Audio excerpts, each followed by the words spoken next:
नमस्कार, शुभ बिहानीसँगै अखबार दैनिकको न्युज बुलेटिनमा यहाँलाई हार्दिक स्वागत छ। म किसान नेपाली। सदाका जस्तै आज पनि विभिन्न खबर बुलेटिन, देश विदेशका घटनाक्रम, राजनीतिक खबर, खेल खबर, मौसम खबरसँगै उपस्थित भइसकेका छौँ। यदि तपाईँलाई हामीप्रति कुनै सल्लाह सुझाव एवं प्रतिक्रिया छन् भने तलको कमेन्ट बक्समा उल्लेख गर्न नभुल्नुहोला। यदि तपाईँले अहिलेसम्म पनि हाम्रो च्यानल सब्स्क्राइब गर्नुभएको छैन भने सब्स्क्राइब गरिदिनुहोला, सँगै रहेको बेल आइकन थिचिदिनुहोला, जसले गर्दा तपाईँ समक्ष हाम्रा नयाँ अपडेटहरू सजिलै प्राप्त हुनेछन्। दर्शकबिन, महत्त्वपूर्ण खबर भएको हुनाले हामीलाई अन्त्यसम्म हेरेर साथ दिनुहोला र हाम्रो यो जानकारी हजुरलाई मन परे आफन्तजनमा सेयर गर्न नभुल्नुहोला र हाम्रो मेहनतको लागि एक लाइक गरिदिनुहोला। आउनुहोस् खबर बुलेटिन सुरु गरौँ मुख्य खबरका शीर्षकबाट। आँखा पाक्ने रोग फैलिन थालेपछि भरतपुर र रत्नगरका सबै शिक्षण संस्था बन्द। 1 क्विन्टल सुन तस्करी प्रकरण राजस्व चौहाटको अनुसन्धान समेत प्रहरीलाई जिम्मा लगाउने तयारी। पाकिस्तानमा रेल दुर्घटना हुँदा 19 जनाको ज्यान गयो, 50 जना भन्दा धेरै घाइते। सर्वोच्च अदालतको नेतृत्व वरिष्ठतम न्यायाधीश श्रेष्ठलाई। पुनर्संरचना प्रतिवेदनले गरे मन्त्री परिषदको बोझ घटाउने प्रस्ताव। भ्रष्टाचार विरोधी अभियानमा अझ निर्मम ढङ्गले प्रस्तुत हुन्छ प्रधानमन्त्री प्रचण्ड। 5 अर्ब निक्षेप दुरुपयोग गर्ने गौतम श्री सहकारी सञ्चालकलाई राजनीतिक संरक्षण। धनगढी उपमहानगरपालिका परिसरमै गाडीको चार्जिङ स्टेसन सञ्चालन। बागमतीमा मन्त्रालय फुटाइयो, मन्त्री चित्रकारले 2.5 महिनापछि पाए जिम्मेवारी। विद्युतीय कारोबार गर्ने गुगल लगायत 6 विदेशी कम्पनीले तिरे कर। कर्णालीमा खाद्यान्न अभाव, मुगुको गोदाम बन्द। ताप्लेजुङमा व्यापारीले खाना पकाउने ग्यासको भाउ अझै घटाएनन्। कामदार भिसामा नेपाल आए 3662 विदेशी। 3 महिनामा नेपालबाट 55 जना विदेशी निष्कासित, आधा चिनिया। राष्ट्रिय स्वतन्त्र पार्टीले मोबाइल क्लिनिक भन्दै चलाएको एम्बुलेन्स पुरानै मेडिकल कलेजलाई फिर्ता। राष्ट्रिय स्वतन्त्र पार्टीको ब्लू बसको रङ अनुमति नलिई परिवर्तन। पीएचडी का लागि बालेनलाई काठमाडौँ विश्वविद्यालयले दियो फेलोशिप। गर्भवतीको मृत्युपछि मनोकामना अस्पतालले तिरो 27,50,000 क्षतिपूर्ति। एमसीसी भदौदेखि कार्यान्वयनको तयारी, 9 अर्ब लागत बढ्ने अनुमान। नेतृत्वसँग निराश, झलकनाथ फुट्दा जस्तो उमङ्ग छैन, कार्यकर्ता एमालेमा जान थाले। यातायात व्यवसायीको सिन्डिकेट विरुद्ध टिपरमा यात्रु ओसार्दै चौकुने गाउँपालिका। उत्तराखण्ड पहिरो बेपत्ता भएका जुम्ला पाता राशिका 11 जनाको परिचय खुल्यो। भिभिआइपी र भिआइपी को स्वास्थ्य उपचार समिति गठन। न्यायाधीशका पिएसओ को पेस्तोल घरबाट चोरी, 2 जना पक्राउ। काठमाडौँको तारकेश्वरमा पहिरोले घर पुर्दा बुबा छोरीको मृत्यु। प्रचण्डलाई वर्षमान र जनार्दनको सन्देश, विधि बनाऊ कार्यकर्ताबाट उत्तराधिकारी चुनिन्छौँ। 3 महिने अभियान बारे प्रचण्ड, म आफै 7 वटा ओडामा जान्छु। ललितपुर महानगरद्वारा पाटन दरबार स्क्वायर मन्दिरमा बस्न रोक। भारतको स्वास्थ्यमा कार दुर्घटना, नेपालगञ्जका 6 जनाको ज्यान गयो। सरकारले ऋण खोजेर भए पनि हाम्रो पैसा दिनुपर्छ, अध्यक्ष सिंह। नेपालतिर सर्यो पानी पर्ने प्रणाली, 3 दिन मनसुन सक्रिय हुने र 4 पटकको च्याम्पियन अमेरिकालाई हराउँदै स्विडेन महिला विश्वकप फुटबलको क्वार्टर फाइनलमा। अब समाचार विस्तारमा।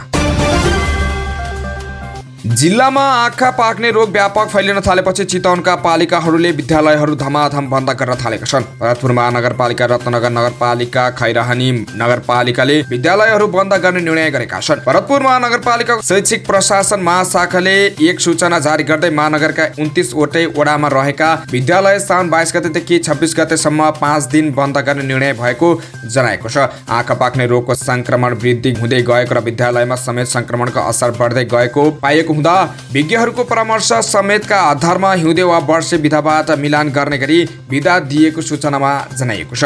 महानगरले सामुदायिक तथा संस्थागत विद्यालयहरू, प्रारम्भिक बाल शिक्षा, बाल विकास केन्द्र, मन्टेश्वरी किड्स गार्डन बन्द रहने सूचनामा उल्लेख गरेको छ। त्यस्तै रत्नगर नगरपालिकाले सबै विद्यालयलाई साउन 22 गतेदेखि 24 गतेसम्म बन्द गर्ने सूचना जारी गरेको छ। नगरपालिकाका नगर शिक्षा अधिकारी बद्रीनारायण शर्माले एक सूचना जारी गरी सबै संस्थागत विद्यालयहरूमा 3 दिन विद्यालय बन्द भनेका छन्। साथै पालिकाले विद्यालयहरूलाई बन्दको सूचना जारी गर्न अघि सचेतना सम्बन्धी कार्यक्रम गर्न पनि भनेको छ। पूर्वी चितवनको खैरहनी नगरपालिकाले यसअघि नै साउन 21 र 22 गते विद्यालय बन्द गर्ने सूचना जारी गरिसकेको थियो।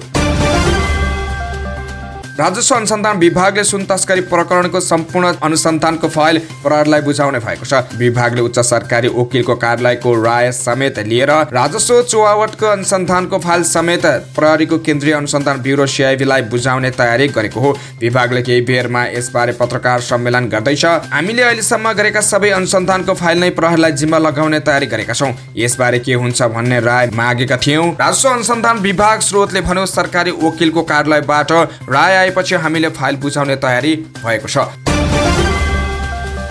राजस्व चुहावटको अनुसन्धान र मुद्दा चलाउने जिम्मेवारी राजस्व अनुसन्धान विभागको हो। तर प्रधानमन्त्री पुष्पकमल दाहाल प्रचण्डले सुन तस्करी प्रकरणमा संगठित अपराधमा अनुसन्धान गर्न सिआइबीलाई निर्देशन दिएका थिए। त्यसपछि राजस्व अनुसन्धान विभागले राजस्व चुहावटको अनुसन्धानको जिम्मेवारी समेत प्रहरीलाई दिने तयारी गरेको हो। विभागले गर्ने राजस्व अनुसन्धानको प्रतिवेदन उच्च सरकारी वकिलको कार्यालयको राय लिएर उच्च अदालतमा मुद्दा दायर गर्छ। तर अब प्रहरीलाई जिम्मेवारी दिएपछि मुद्दाको प्रक्रिया कसरी अगाडि बढ्छ भन्ने अस्पष्ट छ। प्रहरीले संगठित अपराधको अभियोग अघि बढाउँदा जिल्ला सरकारी वकिलको कार्यालय मार्फत जिल्ला अदालतमा मुद्दा दायर गर्नुपर्छ। सुन बरामद भएको घटनाको राजस्व चुहावटको मुद्दा संगठित अपराधको अभियोगसँग जोडेर अघि बढाउँदा जिल्ला अदालतले मुद्दा चलाउनु पर्छ। नागढुङ्गा 9 विशेष सुरुङ मार्गको रेस्क्यु टनेलको सोमबार ब्रेक थ्रु हुने भएको छ। 2076 कार्तिक 4 गते शिलान्यास भए निर्माण थालिएको रेस्क्यु टनेलको सुरुङ मार्ग निर्माणको काम सोमबारदेखि सकिने भएको हो। आइतबार दिउँसोसम्म 1 मिटर मात्र रेस्क्यु टनेलको काम बाँकी रहेको बताइएको थियो। सोमबार दिउँसो भौतिक पूर्वाधार तथा यातायात मन्त्री प्रकाश चावला पुगेपछि रेस्क्यु टनेलको ब्रेक थ्रु हुने सडक विभाग वैदेशिक महाशाखाका प्रमुख विजय जयसीले जानकारी दिएका छन्। 2.5 किलोमिटर लामो नागढुङ्गा 9 विशेष सुरुङ मार्गको रेस्क्यु टनेल सँगै मुख्य टनेलको काम पनि अब 18% मात्रै बाँकी रहेको आयोजनाले बताएको छ। 2.6 किलोमिटर लम्बाइ रहेको मुख्य टनेलमा भने 506 मिटर खन्न बाँकी छ। यो आयोजना नेपालको पहिलो ठुलो सुरुङ मार्ग हुनेछ। पाकिस्तानको सिन्धी प्रान्तमा रेल दुर्घटना हुँदा कम्तीमा 19 जनाको ज्यान गएको छ। दुर्घटनामा 50 जनाभन्दा धेरै घाइते भएका छन्। 45 किलोमिटर प्रति घण्टाको सामान्य गतिमा गुडिरहेको हजारा एक्सप्रेस रेलका 8 वटा डिब्बा लिकबाट बाहिर गएको बीबीसी हिन्दीले जनाएको छ। पाकिस्तानका रेल मन्त्री साद रफिकले 19 जनाको शव भेटिएको र अरूको उद्धार तथा उपचार भइरहेको जानकारी दिनुभएको छ। सन् 2021 को जुनमा सिन्धको डहरीकी नजिक 2 वटा रेल आपसमा ठोकिँदा 35 जनाको ज्यान गएको थियो भने 150 जना घाइते भएका थिए। यस्तै सन् 2019 को अक्टोबरमा तेजगामा एक्सप्रेसमा आगलागी हुँदा 75 जना यात्रुको ज्यान गएको थियो। न्यायपालिकाको नेतृत्व आजदेखि कायमुकायम प्रधान न्यायाधीशका रूपमा सर्वोच्च अदालतमा वरिष्ठतम न्यायाधीश विश्रम्भ प्रसाद श्रेष्ठले सम्हालेका छन्। प्रधान न्यायाधीश हरिकृष्ण कार्की यही साउन 20 गतेदेखि सेवा निवृत्त भएपछि उनले नेतृत्व सम्हालेका हुन्। पद बहालीका क्रममा कामु प्रधान न्यायाधीश श्रेष्ठले संविधान र कानूनका आधारमा सेवाग्राहीको हितका लागि हरेक चुस्त दुरुस्त तरिकाले काम गर्न निर्देशन दिएका छन्। उनले सेवाग्राहीले महसुस हुने गरी छिटो मुद्दा पछ्यौट गर्न आगामी दिनमा चाल्ने कदमका बारेमा न्यायाधीश छलफल गरी तत्कालीन र दीर्घकालीन गर्न कामहरू तय गर्ने बताएका छन्। कामु प्रधान न्यायाधीश श्रेष्ठले न्यायपालिकाको सुधारका लागि सिङ्गो समूह नै लाग्नुपर्ने र त्यसका लागि सबै न्यायाधीशहरू र प्रशासनले सहयोग गर्न आग्रह गरे। संवैधानिक परिषदको बैठकले नेपालको 31औं प्रधान न्यायाधीशमा नियुक्तिका लागि श्रेष्ठलाई नै सिफारिस भइसकेको छ। नीति अनुसन्धान प्रतिष्ठानले मुलुकको कार्यकारी अधिकारी प्रयोग गर्ने सर्वोच्च निकाय मन्त्री परिषदलाई महत्त्वपूर्ण राष्ट्रिय विषयवस्तुमा मात्र केन्द्रित गराउनु पर्ने भन्दै त्यसका लागि सरकारले कार्य सम्पादन नियमावली संशोधन गर्न सुझाव दिएको छ। प्रधानमन्त्री तथा मन्त्री परिषद कार्यालयको पुनर्संरचना बारे अध्ययन गर्न जिम्मेवारी पाएको प्रतिष्ठानले मन्त्री परिषद जस्तो संयन्त्र नीतिगत र अन्य महत्त्वपूर्ण निकायमा मात्रै केन्द्रित हुनुपर्ने सुझाव दिएको हो। प्रतिष्ठानबाट गठन भएको कार्यदलले प्रशासनिक र अन्य सामान्य प्रकृतिका निर्णयहरू गर्न छिटै संरचना बनाउन पनि सुझाव दिएको हो। अध्ययन टोलीले अन्य सामान्य प्रकृतिका निर्णय गर्न वरिष्ठ मन्त्रीको अध्यक्षतामा 3 जना मन्त्री र मुख्य सचिव रहने गरी समिति बनाउन र त्यसलाई नै प्रशासनिक निर्णयको अधिकार हस्तान्तरण गर्न सुझाव दिएको छ। प्रतिष्ठानले हालै प्रधानमन्त्री र मन्त्री परिषद कार्यालयमा पेश गरेको प्रतिवेदनमा भनिएको छ, मन्त्री परिषदको बैठकलाई महत्त्वपूर्ण राष्ट्रिय कार्यसूचीमा केन्द्रित बनाउन कार्य सम्पादन नियमावलीमा संशोधन गरी प्रशासनिक विषयमा निर्णय गर्ने अधिकार वरिष्ठ मन्त्रीको अध्यक्षतामा अन्य 3 जना मन्त्री तथा मुख्य सचिव सहितको समिति गठन गरी प्रत्यायोजन गर्नेछ। नेकपा माओवादी केन्द्रका अध्यक्ष एवं प्रधानमन्त्री पुष्पकमल दाहाल प्रचण्डले सरकार भ्रष्टाचार विरोधी अभियानमा अझ निर्मम ढङ्गले प्रस्तुत हुने बताएको छन्। सरकारले लिएको नीतिका कारण माओवादीको शाखा फर्केको उनको दाबी छ। आइतबार पार्टीको केन्द्रीय कमिटी बैठकमा सदस्यहरूले उठाएका प्रश्नको जवाफ दिँदै प्रधानमन्त्री प्रचण्डले सुशासनको अभियानले पार्टीलाई झन एकबद्धता बनाएको बताएका हुन्। प्रचण्डले केन्द्रीय सदस्यहरूलाई सरकारले गरिरहेका राम्रो कामको प्रचार गर्न पनि आग्रह गरेका छन्। उनले भने सरकारले जे जति काम गरेको राम्रो कामको मार्केटिङ पुगेको छैन, तपाईहरूले अभियान चलाउनुहोस्। यसैबीच प्रधानमन्त्री प्रचण्डले नक्कली भुटानी शरणार्थी प्रकरण र सुन तस्करी प्रकरणको छानबिनलाई निष्कर्षमा पुर्याएर छाड्ने बताएका छन्। निक्षेपकर्ताको 5 अर्ब हिनामिना गरेका गौतम श्री सहकारीका अध्यक्ष रामबहादुर गौतमलाई राजनीतिक संरक्षण प्राप्त हुँदा जनताको निक्षेप फिर्ता नहुने जोखिम बढेको छ। सहकारी विभागले 19 साउन 2079 मा गौतम श्री सहकारीलाई समस्याग्रस्त घोषणा गर्न भूमि व्यवस्था सहकारी तथा गरिबी निवारण मन्त्रालयमा सिफारिस गरेको थियो। बचतकर्ताको पैसा फिर्ता नगरी 12 साउन 2079 मा अध्यक्ष गौतम सहित सहकारीका सञ्चालक र व्यवस्थापक सहकारी बन्द गरी फरार भएका थिए। त्यसपछि सहकारीमा 1175 बचतकर्ताले दिएको उजुरीका आधारमा विभागले गौतम श्रीलाई समस्याग्रस्त घोषणा गर्न मन्त्रालयमा सिफारिस गरेको थियो। त्यसबेला भूमि व्यवस्था सहकारी तथा गरिबी नियन्त्रण मन्त्री शिशिर श्रेष्ठ थिइन्। उनले गौतम श्रीलाई समस्याग्रस्त घोषणा गर्नुपर्नेमा कुनै पनि निर्णय गरिनन्। त्यसपछि मन्त्रीहरूका रूपमा राजेन्द्र राय आए। उनले त विभागले समस्याग्रस्त घोषणा गर्नुपर्ने भनेर सिफारिस गरिएको सहकारलाई उल्टै आंशिक सञ्चालनको अनुमति दिए। तत्कालीन मन्त्री राईले 17 माघ 2079 मा आंशिक रूपमा सञ्चालन र व्यवस्थापन गर्ने निर्णय गरेका थिए। सुदूरपश्चिमको अस्थायी राजधानी धनगढीमा विद्युतीय गाडीको चार्जिङ स्टेसन सञ्चालनमा आएको छ। धनगढी उपमहानगरपालिका कार्यालयको परिसरमा निर्माण गरिएको चार्जिङ स्टेसन आइतबारदेखि सञ्चालनमा आएको हो। आइतबार धनगढी महानगरपालिकाको उपप्रमुख कन्दकला राणा र नेपाल विद्युत प्राधिकरणका प्रादेशिक कार्यालय अत्तरियाका निर्देशक जङ्गबहादुर चन्दले संयुक्त रूपमा चार्जिङ स्टेसनको विधिवत रूपमा उद्घाटन गरेका हुन्। नगर क्षेत्रमा विद्युतीय सवारी साधनको प्रयोग बढाएर वातावरण मैत्री यातायात प्रणालीको विकास गर्ने उद्देश्यले नेपाल विद्युत प्राधिकरणको सहयोगमा चार्जिङ स्टेसन सञ्चालनमा ल्याइएको नगर प्रमुख गोपाल हमालले जानकारी दिए। हमालले फुलबारी बसपार्क र उपमहानगर परिसरमा निर्माण भएको चार्जिङ स्टेसनको विद्युतीय यातायात सेवालाई प्रवर्धन गर्न मद्दत गर्ने विश्वास व्यक्त गरेका छन्। धनगढीमा सञ्चालन गरिएको चार्जिङ स्टेसन 140 किलोवाट क्षमताको छ। चार्जिङ स्टेसनमा 1 घण्टा भन्दा कम समयमा चार्ज गर्न मिल्ने 60 किलोवाटका 2 वटा डीसी र 22 किलोवाटको एउटा एसी चार्ज राखिएको छ। सवारी साधनको चार्ज गर्न ग्राहकले क्यूआर कोड र मोबाइल एप मार्फत बिलको भुक्तानी गर्न सक्ने व्यवस्था मिलाइएको छ। विद्युतीय कारोबार गर्ने 6 विदेशी कम्पनीले कर तिर्न सुरु गरेका छन्। गत आर्थिक वर्ष 2079-80 देखि लागू गरिएको विद्युतीय सेवा कर डिजिटल सर्भिस ट्याक्स टीएसटी बापत हालसम्म त्यस्ता कम्पनीबाट करिब रु 10 करोड राजस्व सङ्कलन भएको ठूला करदाता कार्यालयले जानकारी दिएको छ।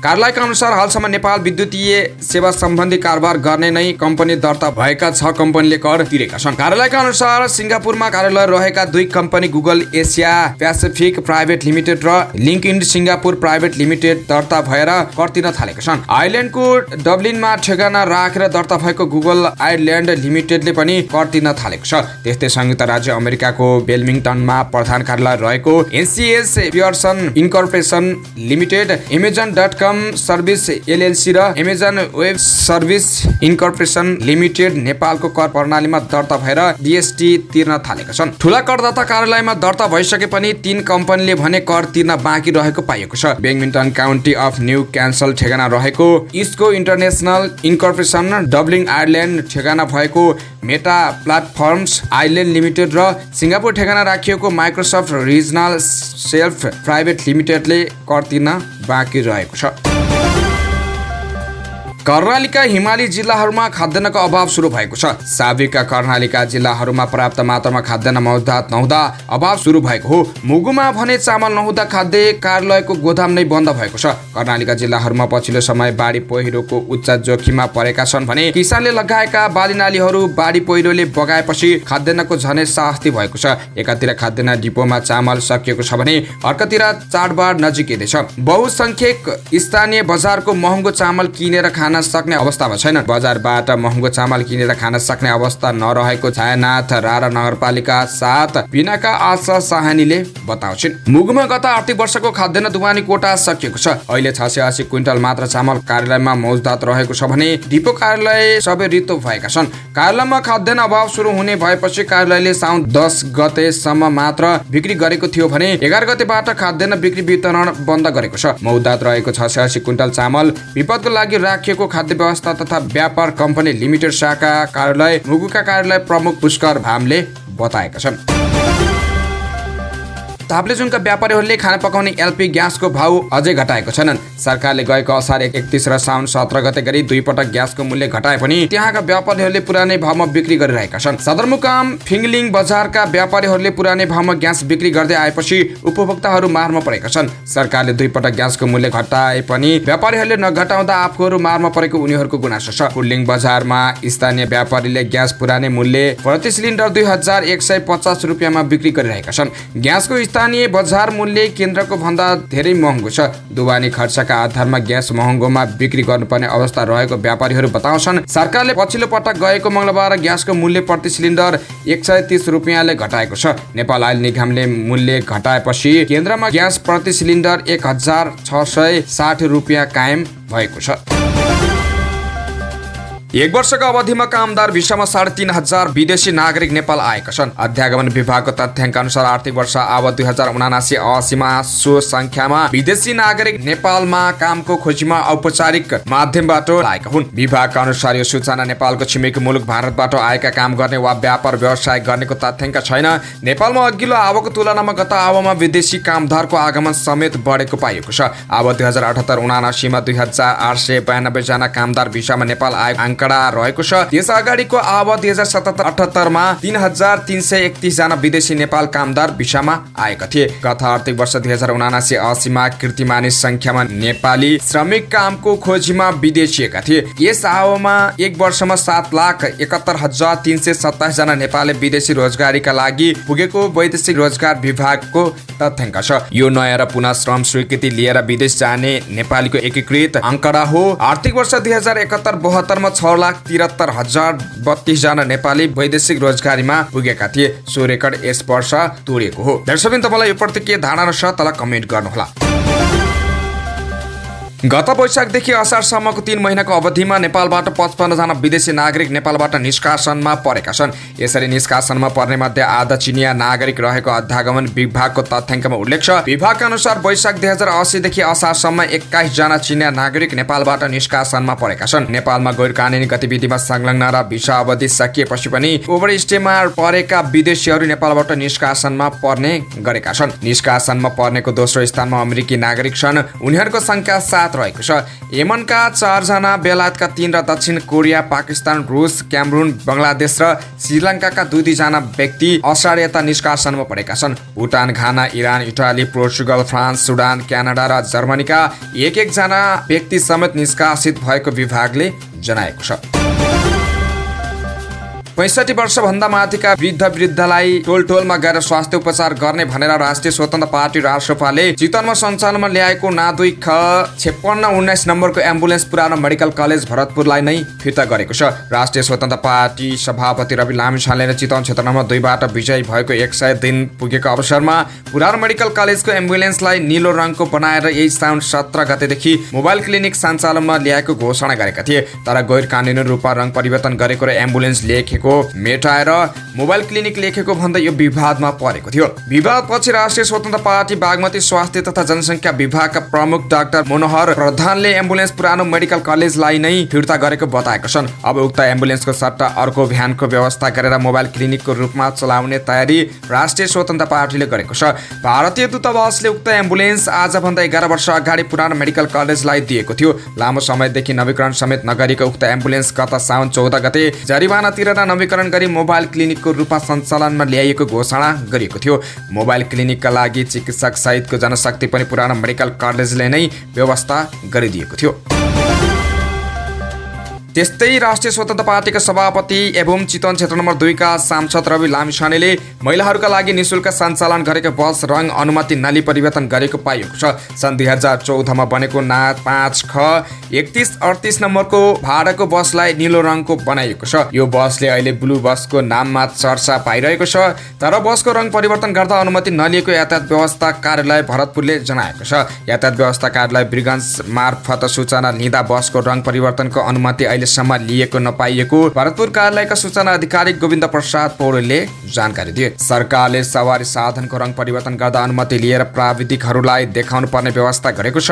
सवारीको ब्लू बुकको अन्तिममा रहेको सवारी चालकले ध्यान दिनुपर्ने कुराहरूको बुँदा नम्बर 5 मा समेत अनुमति नलिई रङ परिवर्तन गर्न नहुने उल्लेख गरिएको छ। ब्लू बुकमा नै गाडीको रङ कस्तो हो भनेर उल्लेख हुने कार्यालयका सूचना अधिकारी पौडेलले बताएका छन्। काठमाडौँ महानगरपालिकाका मेयर बालेन शाहले पीएचडी अध्ययनका लागि काठमाडौँ विश्वविद्यालयबाट फेलोसिप पाएका छन्। बालेनले काठमाडौँ विश्वविद्यालयको सिभिल इन्जिनियरिङ विभागबाट पीएचडी गर्न आवेदन दिएका थिए। विश्वविद्यालयले केयू रिसर्च फेलोसिपका लागि बालेनलाई छनौट गरेको हो। मेयर बालेनले फेलोसिपका लागि छनौट भएको भनी काठमाडौँ विश्वविद्यालयले पठाएको पत्र सामाजिक सञ्जाल फेसबुकमा पोस्ट गर्दै धन्यवाद दिएका छन्। बालेनले काठमाडौँ विश्वविद्यालयका एसोसिएट प्रोफेसर डाक्टर श्याम सुन्दर खड्काको मातहतमा रहेर पीएचडी गर्ने काठमाडौँ विश्वविद्यालयले जनाएको छ। चितवनको भरतपुर स्थित मनोकामना अस्पतालले उपचारको क्रममा एक गर्भवतीको मृत्यु भएपछि 27,50,000 रुपियाँ पीडित परिवारलाई तिरेको छ। अस्पताल प्रशासन र मृतकका आफन्त बीच शनिबार भएको वार्तापछि अस्पतालले गल्ती स्वीकार गर्दै क्षतिपूर्ति दिएको वार्ताका एक सहभागीले बताएका छन्। भरतपुर महानगरपालिका वडा नम्बर 26 की 35 वर्षीय नवीना महतोको उपचारको क्रममा शुक्रबार राति मृत्यु भएको थियो।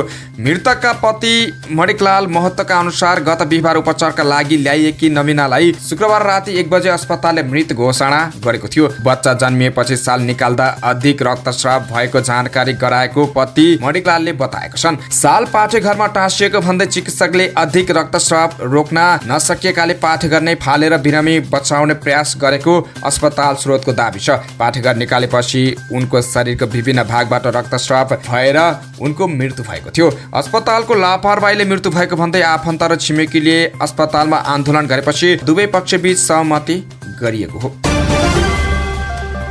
नेपाल सरकार अर्थ मन्त्रालय र अमेरिकी सरकार अन्तर्गतको मिलेनियम च्यालेन्ज कर्पोरेसन एमसीसी बीच 6 वर्ष अघि भएको मिलेनियम च्यालेन्ज सम्झौता पुनः रूपमा लागू हुने अवस्थाको चरणमा पुगेको छ। आगामी भदौमा EIF मिति घोषणा गर्न लागि मिलेनियम च्यालेन्ज एकाउन्ट नेपाल विकास समिति MCA नेपालले जनाएको छ। अमेरिकी अनुसन्धान सम्बन्धी सम्झौतामा हस्ताक्षर भएदेखि लागू हुने अवस्थासम्म आइपुग्न 6 वर्ष लागेको हो। यस बीचमा 12 बुँदे व्याख्यात्मक घोषणा सहित MCC कम्प्याक्ट संशोधन अनुमोदन भइसकेको छ। EIF अघि पूरा गर्नुपर्ने भनिएका 6 वटा पूर्ण शर्त मध्ये जग्गा प्राप्ति बाहेकका 5 वटा शर्त पूरा भइसकेका छन्। तर यसबीच MCC नेपाल अन्तर्गत हुने खर्चमा नेपाल सरकारले बेहोर्नुपर्ने दायित्व अंश भने बढेको छ। सुरुवाती सम्झौतामा MCC परियोजनाका लागि कुल 63 करोड अमेरिकी डलर बराबर लागत अनुमान गरिएको थियो, जसमध्ये 50 करोड अमेरिकी डलर MCC अनुदान र 13 करोड अमेरिकी डलर नेपाल सरकारले बेहोर्ने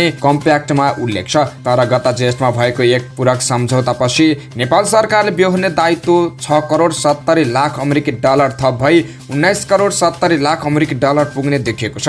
समग्र परियोजनामा हुने खर्चको अनुमान समेत 63 करोड अमेरिकी डलरबाट बढेर 69 करोड 70 लाख अमेरिकी डलर पुगेको छ। MCC नेपाल अन्तर्गत हुने कुल खर्चमा नेपाल सरकारले बेहोर्नुपर्ने दायित्वको अनुपात यसअघि 20.63% रहेकोमा अब बढेर 28.26% पुगेको छ।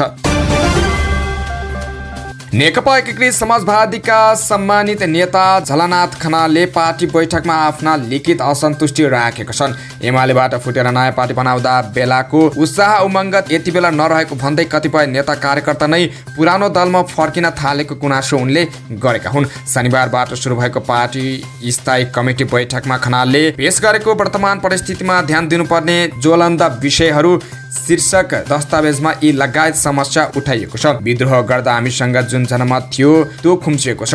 उपचुनाव हुँदा हाम्रो पार्टीले उम्मेद्वारसम्म उठाउन सकेन, खनालले लेखेका छन्। युवा विद्यार्थी दिशाहीन छन्, कार्यकर्तामा पलायन, बदलुपात र हताश। नेकपा यसका सांसदले सदनमा बोलेको नसुनेको मुख्य प्रतिद्वन्द्वीसँगै समाजवादी मोर्चा लगायत गठबन्धन गरेर जाने प्रविधि भएको कार्यशैलीमा एमाले र जबरजस्ती धनधन्की रहेको खनालको आरोप छ। पार्टीले प्रधान सूत्रको तुरुन्तै किटान गर्नुपर्ने उनको माग छ। पार्टी फुटेपछिको 2 वर्ष बित्दासम्म विद्रोहको औचित्य पुष्टि गर्न किन सकिएन भन्ने प्रश्नको जवाब खोज्नुपर्ने उनी भन्छन्। हाम्रो पार्टी दक्षिणपन्थी र माओवादीको पिच लागू भएर अघि बढ्यो। कार्यकर्तामा बरु एमालेतिर जाने चिन्ता विकास भयो। खनालको डकुमेन्टमा भनिएको छ, चुनाव वर्ष सङ्घर्षकै अभियान हो, तर हाम्रो पार्टीले चुनावलाई वर्ष सङ्घको रूपमा देखेन।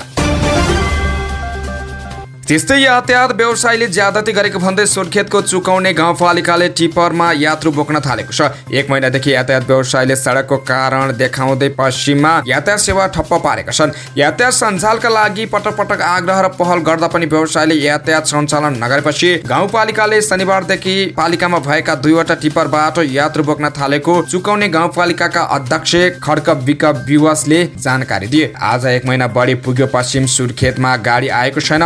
सडक त राम्रै छ, साना बोलेरो जिपहरू समेत आइरहेका छन्। अध्यक्ष विकले भने यातायातका साथीहरूलाई पटक पटक आग्रह गर्यौं, तर उहाँहरूले वास्ता गर्नु भएन। नागरिकलाई शास्ति हुन थालेपछि शनिबारबाट पालिकाको टिपरमै निशुल्क रूपमा यात्रु बोक्न थालेका छौं। शनिबारदेखि यात्रु बोक्न सुरु गरेका टिपरको अगाडि संयुक्त यातायातको ज्यादती विरुद्ध चुकौनी गाउँपालिकाद्वारा निशुल्क यात्रा लेखेको ब्यानर टाङ्गिएको छ। भे1 ग 129 र भे1 ग 130 नम्बरका 2वटा टिपरबाट यात्रु बोक्न थालिएको छ। आइतबारबाट 4वटा टिपर सञ्चालनमा ल्याउने पालिकाले जनाएको छ। यातायात व्यवसायीहरूको संयुक्त यातायात संगठनले निर्णय नै गरेर चुकाउनेसम्म गाडीहरू सञ्चालन नगर्दा चुकाउनेका नागरिक घण्टौं पैदल यात्रा गर्न बाध्य भएका छन्। ज्येष्ठ नागरिक, गर्भवती महिला र कर्णाली प्रदेशको राजधानी वीरेन्द्रनगरमा आउने विद्यार्थी झनै मारमा परेका छन्।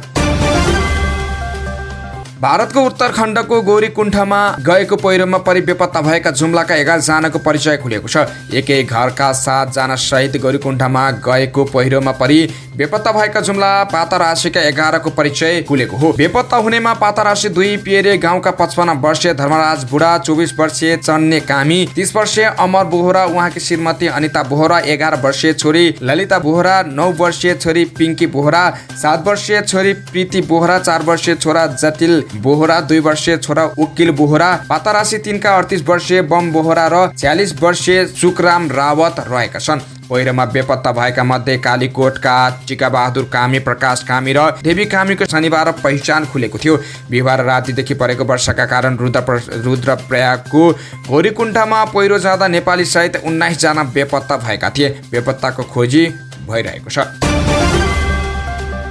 सरकारले अति विशिष्ट व्यक्ति VVIP र विशिष्ट व्यक्ति VIP को स्वास्थ्य उपचार समिति गठन गरेको छ। स्वास्थ्य तथा जनसङ्ख्या मन्त्रालयले चिकित्सा विज्ञान राष्ट्रिय प्रतिष्ठानका उपकुलपति प्राज्ञ डाक्टर भूपेन्द्र कुमार बस्नेतको संयोजकत्वमा मन्त्री स्तरीय निर्णय अनुसार सो समिति गठन गरेको हो। समितिमा प्राज्ञ डाक्टर भगवान कोइराला, डाक्टर सकुन्द रोहित, डाक्टर भोला रिजाल, डाक्टर प्राज्ञ डाक्टर शैली प्रधान, प्राज्ञ डाक्टर रविमान श्रेष्ठ, प्राज्ञ डाक्टर किरण प्रसाद श्रेष्ठ, प्रा डाक्टर रत्नमणि गजुरेल, प्रा डाक्टर सुभाष आचार्य, डाक्टर शशि शर्मा, रमेश चाखनी, सहप्रा डाक्टर ध्रुव गैरे, डाक्टर पुकार चन्द्र श्रेष्ठ, डाक्टर महेश अधिकारी र डाक्टर अनन्त अधिकारी सदस्य रहनु भएको छ। नेपालको स्वास्थ्य संस्थाको गुणस्तर सुधार हुनुका साथै गुणस्तरीय स्वास्थ्य सेवा प्रवाह भइरहेको अवस्थामा राज्यको महत्त्वपूर्ण निकायमा कार्यरत VVIP र VIP को स्वास्थ्य उपचारमा वर्षेनी ठुलो रकम विदेशमा गइरहेको र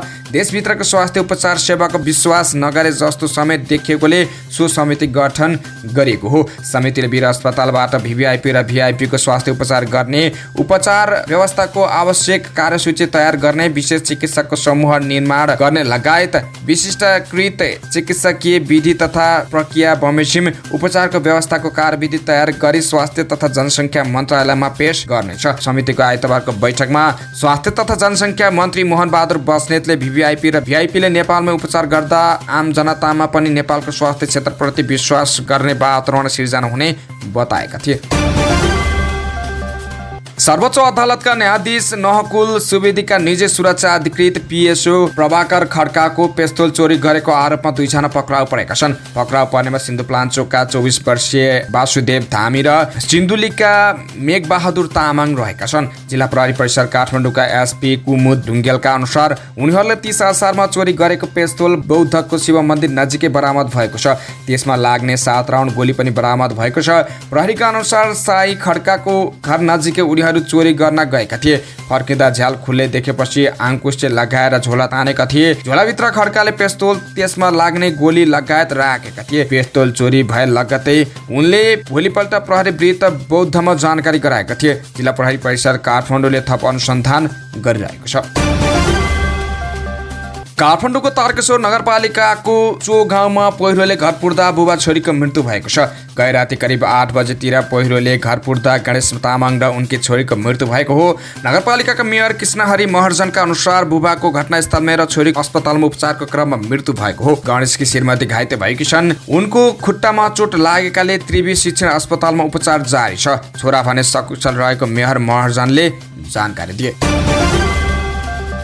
नेकपा माओवादी केन्द्रका 2 उपमहासचिव वर्षमान पुन र जनार्दन शर्माले पार्टी अध्यक्ष पुष्पकमल दाहाल प्रचण्ड प्रति आफ्नो असन्तुष्टि केन्द्रीय समितिमा राखेका छन्। साथै पार्टी विधि सम्मत रूपमा चलाए कार्यकर्ताबाटै चुनिएर उत्तराधिकारीका रूपमा आउने सन्देश दिएका छन्। एक अर्काका प्रतिस्पर्धी मानिएका पुन र शर्मामाथि पार्टीभित्र गुट सञ्चालन गरेको र अध्यक्ष प्रचण्डलाई असहयोग गरेको आरोप खोज्दै आएका छन्। 4 दिनदेखि चलिरहेको केन्द्रीय समितिमा शनिबार बोलेको 2 नेताले भने आफूप्रति बढ्दै गएको पार्टी पंक्तिको संशयलाई प्रचण्डतर्फ सोझाएका छन्। पुस 2078 भएको पार्टीको 8औं महाधिवेशनमा दुवै नेता महासचिवका आकांक्षी थिए। दुवै मध्ये एक रोज्न नसकेका प्रचण्डले करिब 6 महिनापछि देव गुरुङलाई महासचिव बनाएका थिए। अहिले फेरि नेपाल कम्युनिस्ट पार्टीको नेतृत्व गरिरहेका नेता विक्रमचन्द विप्लवलाई ल्याएर महासचिव बनाउने चर्चा थियो। महाधिमा प्रचण्डको उत्तराधिकारी बन्ने आकांक्षा राख्दै आएका पुन र शर्मा दुवै यसप्रति सन्तुष्ट छैनन्। उनीहरूले आफ्नो असहमति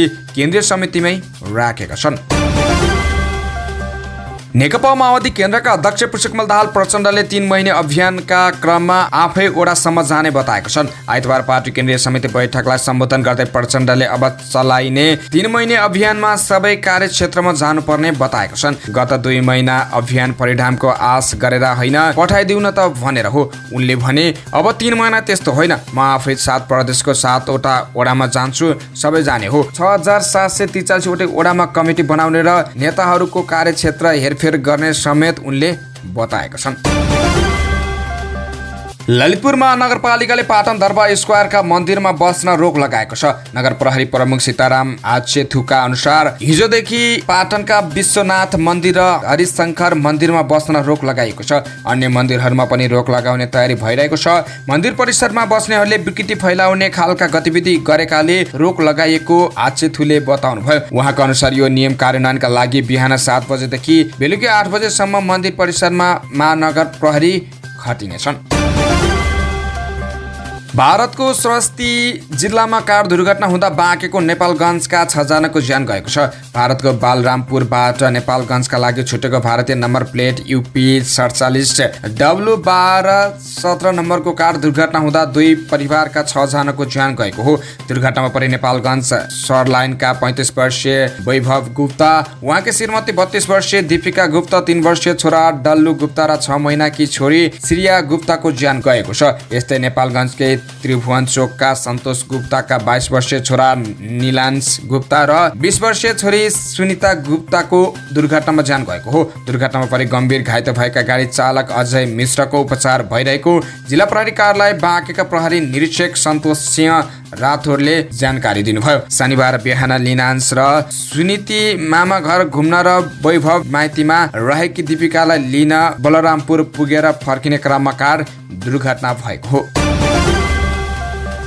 नेपाल निर्माण व्यवसायी महासंघका अध्यक्ष रवि सिंहले सरकारले ऋण लिएर भए पनि निर्माण व्यवसायले गरेको कामको भुक्तानी दिनुपर्ने बताएका छन्। शनिबार अर्थमन्त्री डाक्टर प्रकाश रण महतले बजेट अभावका कारण निर्माण व्यवसायलाई सरकारले तत्काल भुक्तानी दिन नसक्ने अभिव्यक्ति दिएका थिए। आइतबार सञ्चारकर्मीसँग कुरा गर्दै अध्यक्ष सिंहले विदेशबाट अनुदान मागेर ऋण लिएर, आन्तरिक ऋण लिएर वा जुनसुकै माध्यमबाट भए पनि निर्माण व्यवसायको भुक्तानी दिनुपर्ने बताएका छन्। ऋण उठाउँछौँ, अनुदान माग्छौँ, वैदेशिक ऋण ल्याउँछौँ र आन्तरिक ऋण उठाउँछौँ। जसरी उठाउनुहुन्छ उहाँले त्यो भुक्तानीको सुनिश्चितता गर्नुपर्छ।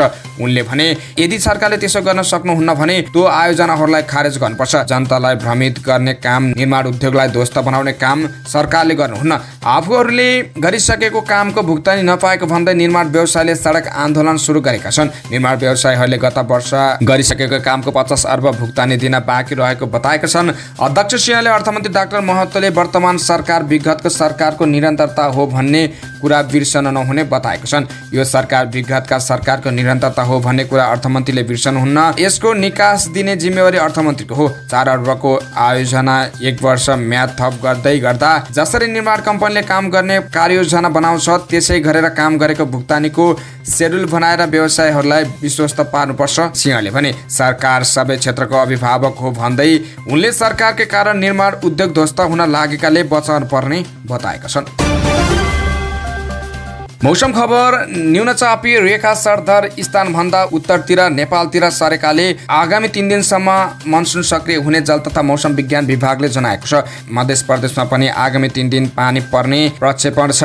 मौसमविद सञ्जीव अधिकारीका अनुसार नेपालको पूर्व र पश्चिम दुवै साइडमा न्यूनचापी रेखा सरदर स्थानभन्दा उत्तरमा अवस्थित रहेकाले आगामी 3 दिन देशभर सामान्यदेखि पुनः बदली हुने र मनसुन थप सक्रिय हुने देखिन्छ। 3 दिन लगातार झरी नहुने तर वर्षातको क्रम बढ्ने उनले बताएका छन्। आगामी 3 दिन देशका केही स्थानमा हल्कादेखि मध्यम वर्षा र थोरै स्थानमा भारी वर्षा हुने प्रक्षेपण मौसमविदको छ। मधेसमा पर्याप्त पानी नपर्दा समस्यामा परेका किसानहरूलाई यो वर्षाले केही राहत मिल्ने सम्भावना छ। मधेसमा पनि आगामी 3 दिन वर्षा हुने र केही समयदेखिको खडेरी अलि तोडिने जस्तो देखिन्छ। मौसमविद अधिकारीले भने गए राति पनि मध्य प्रदेशका 1-2 स्थानमा वर्षा भएको थियो। यो क्रम आज भोलि अझै बढ्ने सम्भावना रहेको उनले बताए। र समाचारको अन्त्यमा खेल खबर। 4 पटकको च्याम्पियन अमेरिकालाई पेनाल्टी सुटआउटमा हराउँदै स्विडेन फिफा महिला विश्वकप फुटबलको क्वार्टर फाइनलमा पुगेको छ। हिजो आइतबार अस्ट्रेलियाको मेलबर्न स्टेडियममा भएको खेलमा अमेरिकालाई पेनाल्टी सुटआउटमा 5-4 गोलले हराउँदै स्विडेन क्वार्टर फाइनलमा पुगेको हो। निकै प्रतिस्पर्धात्मक खेलमा 90 मिनटसम्म दुवै टोलीबाट गोल हुन नसकेपछि अतिरिक्त 30 मिनट थप गरिएको थियो। थपिएको समयमा पनि गोल हुन नसकेपछि खेल पेनाल्टी सुटआउटमा पुगेको हो। अमेरिका सन् 1991, 1999, 2015 र 2019 को विजेता हो। स्विडेनले भने एक पटक पनि उपाधि जित्न सकेको छैन। हवस् त यिनै खबरसँगै आजलाई अखबार दैनिक सकियो। बिदा हुन्छौँ। नमस्कार। हेर्दै रहनुहोला अखबार दैनिक।